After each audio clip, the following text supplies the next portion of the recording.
to the Lucky Orange Show. I'm your host, Sean McCarthy, here on the team at Lucky Orange. And back when we first started this podcast, one of the goals was to start curating tools and ideas and strategies and solutions that we believe you should be implementing on your website to increase revenue, to hit your goals, whatever it might be. Today's episode, today's conversation is a prime example of that. The idea being pop-ups and on-site activations to increase conversion optimization, but also to grow your email list, grow your SMS list. The company is Justuno, and the man behind it all, co-founder and CEO, Erik Christiansen. Hi, Erik. How are you? And welcome. Doing good. Thanks for having me. Looking at your website, I saw a really cool stat that says, on average, Justuno clients see over 135% lift in online revenue in the first year, which is a headline-worthy statement.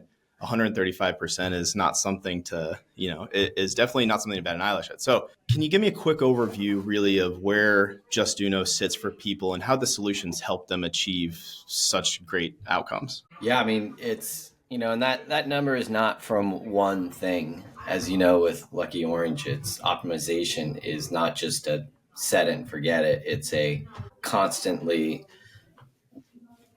watching your site, studying it, optimizing step by step. And I always say that, 100% of websites can be optimized better.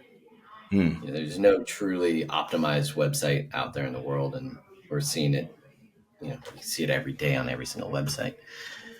But I think your question was more along the lines of, how do we get to that? Yeah, I mean, no, you're good with Justuno's solutions. It is, I don't want to limit it to say it's just pop-ups, because it's not just pop-ups. There's all kinds of features in there. How do the solutions connect to people growing their revenue? Yeah, we've been building Justuno for 14 years now, and we're actually rolling out a whole new iteration of the platform, which kind of brings us to, what the future is what we believe the future will be. 14 years ago, we believed pop-ups were going to become standard on websites. And now pop-ups are just out of the box, standard solution with most ESPs. So where are we going now in the future? And you mentioned, email list growth and all the benefits. I like to break our platform down in two simple worlds. It's either, lead capture or sales, because it's dangerous. And that allows you to have conversations with your clients in different ways, because oftentimes it's different teams that manage list growth versus sales conversion. And so how do we as a conversion platform have those conversations? And when we look at lead capture, now we're also throwing in SMS and first party and zero party data. So that alone can keep you busy all day long. And then the next part of that is you look at new visitor versus return visitor. And, a new visitor, brand new, no profile data. It's all about building that data on your visitor. And that when that new visitor hopefully returns, there's a lot of different segments they could fall into based off the data that you've collected on them and whether or not they're subscribed or unsubscribed yet. So, and at the return visitor point, that's where you start shifting into more focus on the sales conversion. Yeah. I think the segmentation conversation is an interesting one for us to be having, because when I talk about Lucky Orange tools, I really do believe that segmentation, understanding how to properly segment, and then obviously within the tools, knowing how to click buttons to create a segment, but understanding the core ideas of segmentation really just unlocks the value that we can provide. And then it feels like a similar situation with Justuno, where it's like you could throw a pop-up and say, show it to 25% of visitors, but it's a much more strategic option and probably leading to a better outcome if you know how to play with segmentation. I'm curious how you would advise people to think about their audience segments. And the answer may be it depends on the type of website, but what are just some general rules you might suggest for people? No, I mean, that's a good question. And, what I like to do is try to bring it to something that's relatable to digital marketers. And that would be email marketing. Mm-hmm. For the last 10 years plus, digital marketers have been trained and they've learned how to build segmented lists in email, create personalized messages, in those emails, and then they send them, and they have a higher engagement open rate because they're personalized. Yeah. So where we're going in the future now is taking that same concept of marketing automation and bringing it to the website. So as you look at if you look at email marketing, what's the number one segment where you're going to make money is your cart abandonment email flows. So let's learn from that. Well, let's look at your own website and let's look at all your abandoning visitors as general, and then you create even more focused segments. Are they browsing from a product page? Are they browsing and they've left an item in the cart? And based off that segment, you want to present to them a personalized message. And you can take one step further and go, well, it's all about time to first purchase.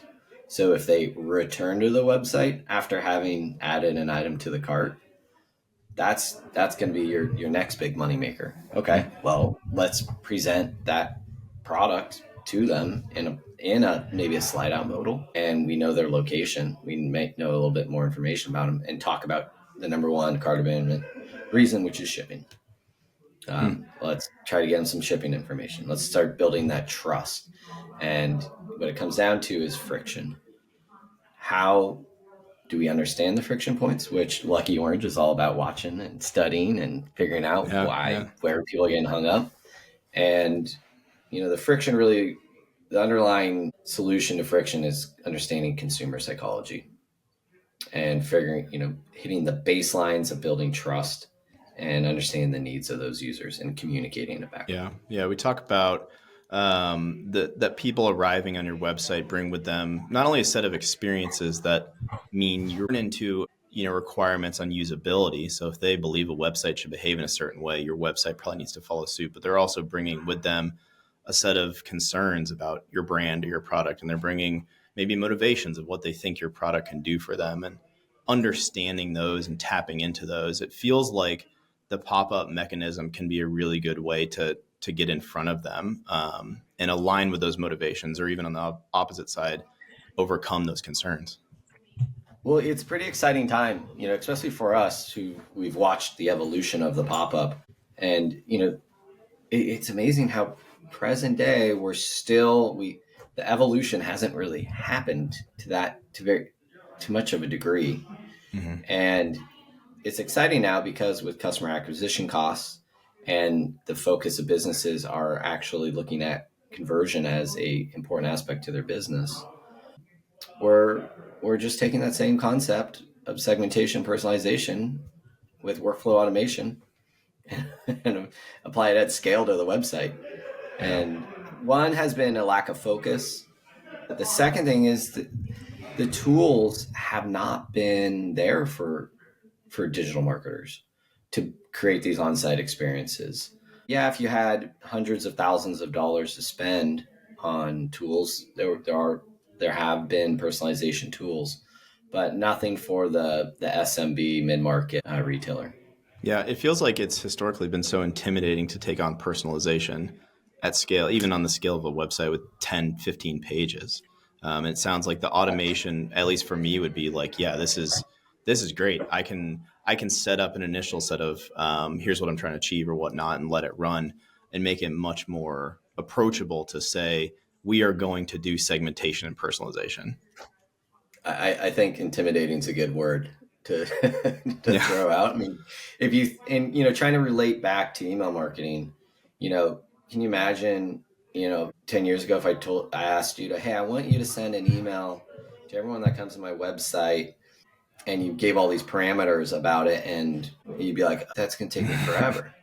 Yeah. But Yeah. nowadays it's Well, and easy peasy. and even in that situation, would it be worth my time? If you say, "Here's all these filters I don't want to add and play with," in email marketing and email testing, I've been oftentimes I'll say, like, I think that's just noise. I think what you're looking at may not be something worth segmenting on, but to have something that can run in an automated fashion and really pick out winners or whatever it might be doing seems like like you're talking about the next natural evolution.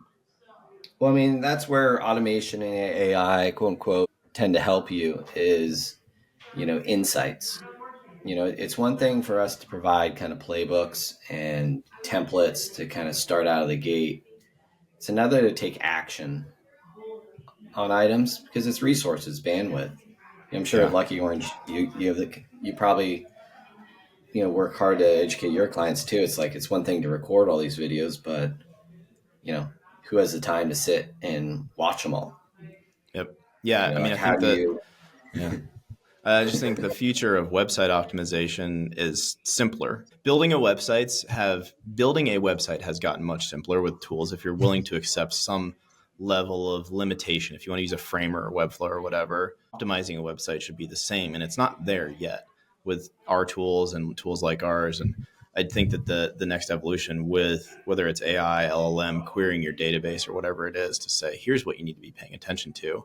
And it sounds like that's kind of what you're talking about. Yeah, and it's all about what can you really apply today with everyone's Mm, busy schedules.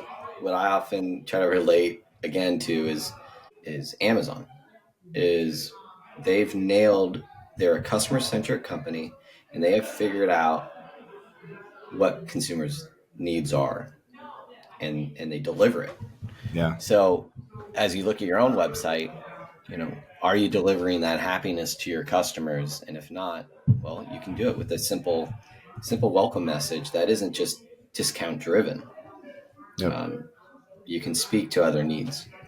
You mentioned earlier, I think you used the phrase zero party data, but there's been such a shift with people saying we don't think we can rely on third party data sources anymore.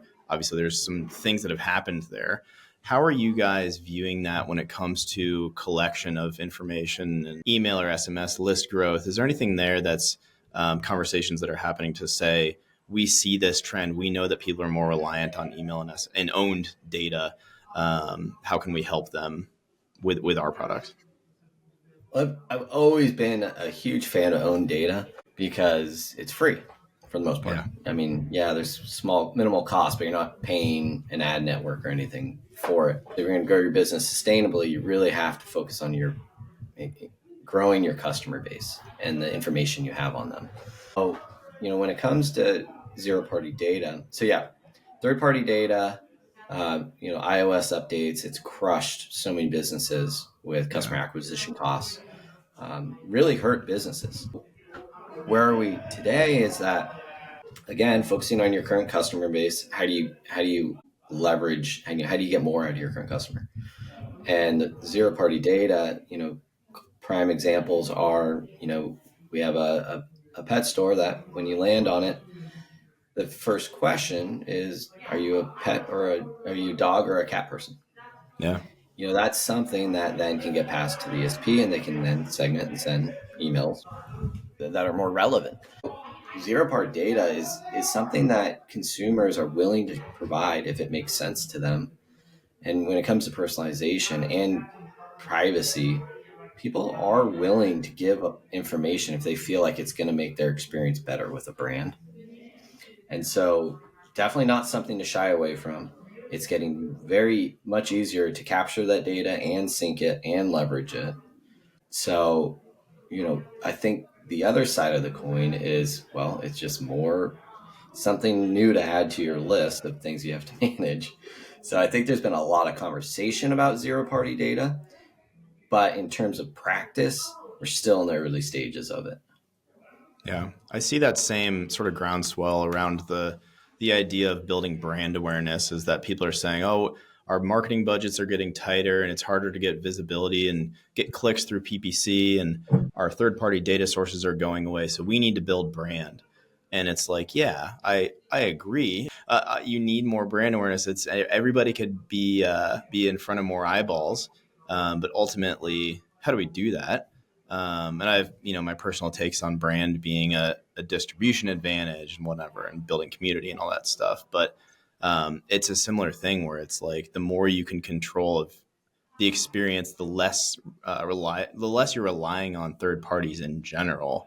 You're going to be able to manage your own path a little bit better. Similarly with SMS and email capture, there's obviously can spam on the email side, and there's continuing to be more and more regulation on the SMS side. Does that impact the way you guys think about those portions of the product, or is that really all downstream responsibility on the individuals using the pop-ups to have the proper privacy policies and stuff in place? There's kind of a few different ways to look at that one. And that's where we look at our platform and we separate it into lead capture versus sales conversion. Sure. We're really speaking to the lead capture focused world slightly differently. And where are we today? SMS is on this upward trajectory right now. Email is still, it's still a foundational channel that people need to invest into, and they are. In terms of, the regulations with SMS are changing monthly. Yeah. It's really hard to keep on top of those. And so it's still kind of the Wild West in the SMS world. People are just kind of, people are relying on their agencies or their technology partners they're signing up with to kind of provide that guidance and put the guardrails in there so that they don't screw up, which is really important. Yeah, I totally agree. And that is another thing to stay on top of when you're trying to take on an SMS campaign is you can even be doing what you're doing. And if you're doing it because somebody told you can be doing it, do you trust them and all of that? It's a really interesting space.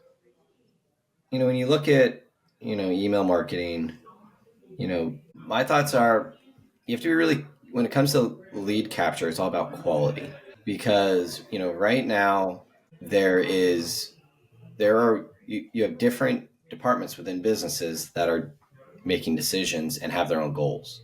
And those goals may not align with what's healthy and sustainable for the business as a whole. When it comes to the on-site experience, it's real time. And so if the team that is focused on lead capture has complete control of the website, they're going to focus on just getting leads. And they don't care about that customer experience, which could be affecting the conversion rate of that business.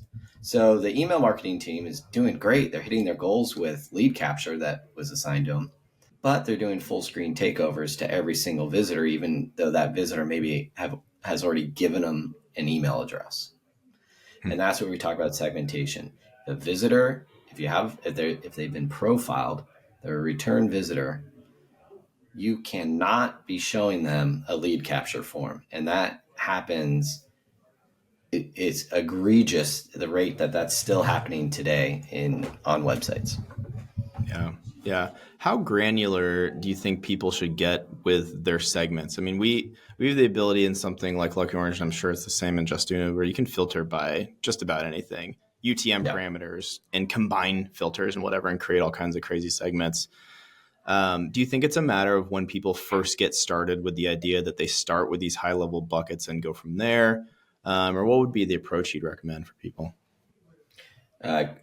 Great question. We've actually been working a lot on that because it's the broad approach. You can't expect, someone to come in and, imagine your current, in your business, if you think about your current email automation workflows, it's a monumental task to just come in and just rebuild that. So we want that first taste, that, and it goes right into that, time to value, when someone comes in and we want them to set up their first workflow. It's like, look, let's set up your first workflow. Let's go live and you can experience this new way of looking at your website marketing. And that's where we get into the high level of, is your goal today lead capture or sales? If it's lead capture, we'll provide, two practices, either what we feel is the best practice for the customer journey, a balance of CRO, a balance of lead capture. We have this option. If you are really just gung-ho on lead capture at maximum level, disregard for other factors, it's okay. We got you covered there too, which is okay. For a certain degree of time, that's fine. And then that gives us the opportunity to educate them on, okay, well, why don't you, let's teach you about the customer experience and all the different opportunities you have. And then when it comes to sales conversion, we take a note out of email marketing and SMS marketing what's been successful there for so many years is the bulk of revenue attribution when it comes to email marketing or SMS marketing is cart abandonment emails. That is something that's taken me years to really accept and understand. And so when we look at your website, let's think about what can we apply from that experience to the on-site experience, the off-site campaigns to on-site, and let's focus on your abandoning visitors. Has that evolved over time since Justuno started? Where the priorities lie when it comes to deploying pop-ups and stuff for different segments? Has that evolved, or has it kind of always been the fundamental truth that you've got your first time and your returns, and you've got these different approaches? It's been the fundamental truth, but a lot of it goes into how we communicate that value and how you implement it. I think that's what's kind of changing. And then there's been subtle additions, like now it's not just email; it's now you have SMS, which has created a complete disaster in my opinion of the lead capture experience with these two-step promotions where it asks you for an email and then unaware there's a second step, you're asked for a SMS and then they don't present the code to you and then the code takes 45 minutes to email to you. I don't want to give you my phone number. It's got to be destroyed. Look at the numbers. I'm very curious to see a report on that, which no one's talking about. Yeah. You did use the, I guess, phrase AI earlier. We were having very regular conversations about the role of AI in MarTech and what is or what isn't AI, and if there's even demand from consumers to say we want something that says made with AI on it, or if everybody's just getting sick of it and they just want the features to work better. At a really high level, how are you thinking about AI, LLMs, and whatnot as it relates to the product and the consumer journey and your audience? Yeah, we take a very pragmatic approach to it. And, if you kind of understand AI and where it's been in our businesses, marketing automation was conversation used. That's what it's been called for the last 5 years. Yeah. We look at it as how do we build a tool that helps people be more efficient with their time and successful with their business. And, AI, we've had a product recommendation, which, is machine learning, where we're ingesting your product, your orders, and taking the visitor data and allowing our machine to output the products for the clients. And that is a great example of using technology and software to be smarter and help you run your business. Mm-hmm. That's what we're constantly looking at. And the second is then insights. Teach me something about when I log into the product, teach me something that I wouldn't have known, whether it's, hey, like almost automatic A/B testing, Right. Insights that the machine can teach you, not just from your site, but all the other websites running. Those would be some of the key ones. And then the third would be the true AI, which is it'll do it for you, like it'll go in and learn and smart and do the updates for you as well. Yeah. My dream world scenario is someone creates a Justuno account. We can connect with their Google Analytics and then their Shopify store data. You hit a button and it's going to run through and set up all the campaigns, everything, segments. You give it your discount threshold. It knows your margins even. I mean, that's a dream world, but we're not going to be there for a little bit of time. Yeah. That's really how I'm thinking about it too. And it would be hard to describe this sort of 2x2 matrix, but basically, like, is the AI tool running on its own? How much human intervention is there per output? And then, just along that spectrum of like, what's that actual customer experience looking like? Are they trusting the output we're giving them, or trusting the insights we're giving them? Is it actually making them better at their job? And is it a useful helping, thinking partner for them? Or did we just build something so that we could have a new marketing tagline? Which I think a lot of stuff that's getting deployed now is still kind of in that toy realm, where it's like, yeah, that's fine, but it may not actually be helpful. When I see AI in any SaaS product right now, I just assume it's marketing fluff. And I think a lot of consumers feel the same way. Yeah. Speaking of consumers and customers, I think the number on the website is 130,000 active users for Justuno. Those numbers are going up all the time, hopefully, but that's a lot of active users. I'm curious how you're managing customer feedback as it relates to all this stuff. Certainly the consumer demand for AI, whatever that might be, but just in general, what the role of customer feedback is like with your team. I can't believe you just asked me that question. Clearly, we did not talk about this before the podcast started, and this has been such a hot topic here lately because, we've been doing this for 14 years, and we used to be so engaged with our customer base, over the top. And it allowed us, even all of our targeting rules in our current legacy system are just iterated upon one after another, because we get it. Someone asks us for something, we throw it in. We just constantly building. And we've been rebuilding our new platform for several years now. And now that we're going to market with it, I'm asking the team, how are we garnering feedback? How are we connecting with our community? And I'm talking with other partners too. I even asked, is there a platform for a customer advocacy group?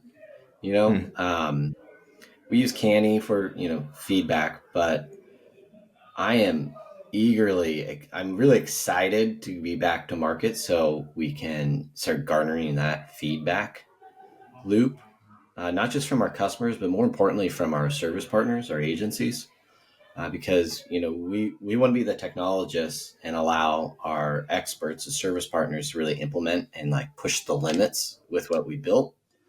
And that, when listening to that, we're able to now build upon that. So to answer your question, to be a product-led growth company, you really need that feedback loop. And the Slack, having a Slack channel is pretty much the most effective way presently, is what I'm hearing and we've found. I'm curious what your thoughts are on that Yeah, one. I mean, it's so easy to move faster by not talking to your customers, but then you're moving faster in a direction that's completely unverified and based on your team's gut, feeling. There is the statement though that what Steve Jobs or something would be like, hey, the iPhone would have never been created because people didn't ask for we just made it and we knew that it was the thing that needed to happen. So there's a fine balance of saying, what do our customers want, need, especially in a space with AI, and it's maybe the thing hasn't been created, so they're not going to know what to ask for. But from a more iterative standpoint, the best place that I go is the customer support channels and just learn about what we're hearing from them. And the reason why that works on my end is that because we're product led, we don't have a sales team, and so, or at least in our instance, we don't have a sales team, and so that's the only place where we have consistent consumer facing conversations. And then we play around with surveys, running a survey with people in different points and stuff like that. But it is definitely a nut to be cracked to figure out, if we're spending time innovating, are we building in the right direction? And when do we release stuff in front of people and get, beta testers or whatever it might be, just get the idea in front of people. I will say that, you're talking about agencies and other partners and stuff. Going to these I went to a few conferences so far this year and planting these seeds and saying well, what if tools like ours could do something like this? Or what's the experience of a heat map? Not even just Lucky Orange. What's the experience of using that been like? And hearing their thoughts validates or brings up new ideas and stuff like that. So, it's certainly a challenge. And I do agree that maybe there's a disruption to be had there to say, here's this thing that you can plug in, or, I'm sure there's some sort of agencies out there that help chase feedback, but I would be interested in a platform that supports that more directly. Well, I've been thinking what I'd love to have is a Lucky Orange plugin, app integration where we can say, hey, do you want to activate a heat map on this promotion? Mm-hmm. That'd be cool. But again, who's asking? It's who's asking for it? Is it? Yeah. It's the product team. It's that balance between, it's like A/B testing almost. It's go with your instinct or test. Well, we don't have time to test, so just go with your instinct. Yeah. Well, and you look at I forget who was talking about this, but the trend with MarTech is making things more composable. And that word being you can use certain parts of your app with other data sources and with other apps kind of at the the flick of your wrist and say, hey, like you're saying, we want to start working with Justuno and have this specific function be available to their customers. And that's the future, is being less of a walled off thing, not just having an open API maybe, but having the ability to partner with certain parts of your, with certain parts of your code base, certain parts of your tool, and say, here's how we work and grow through that way. Presents its own challenges, obviously. But I think the last question I have, and we've touched on a couple of things already that might qualify for this, but in your space, what's something that has you super excited right now as you look forward to the back half of this year? We're almost at halfway point. So the back half of 2020. Well, it's kind of a selfish response because it's Justuno related. Yeah, let's do it. Like I said, we've been building Justuno for 14 years, and we've seen a lot of trends kind of come and go. And we've taken the last several years to rebuild and envision what we felt would be needed for the market. And, I'm really excited to see how the market accepts, bringing this marketing automation that they become so familiar with to the on-site experience. So I'm excited to see pop-ups finally become smart. I'm excited when I go to a big brand and I shop their site and I engage with a pop-up, I give them my phone number and my email, that when I come back a second time, they know who I am. And that is not happening on the biggest of brands right now. So I'm excited to see websites actually provide a personalized experience at scale. So that would be my answer. Personalization. Yeah, that's super exciting. And like you said, there's a need there. It's just not happening. Yeah. And that's very exciting. People need to be paying attention to Justuno this year, is what it sounds like. All years, but this year more so, maybe next year too. Where can people follow along? Obviously justuno.com, but where can people follow along and find you online if they want to connect and learn more? Obviously LinkedIn, and we're doing the Conversion Show podcast as well, talking everything conversion. And justuno.com, of course. Amazing. Well, thank you for jumping on and sharing the good word about Justuno, and best of luck with everything that's coming up soon. All right. Thanks, Sean.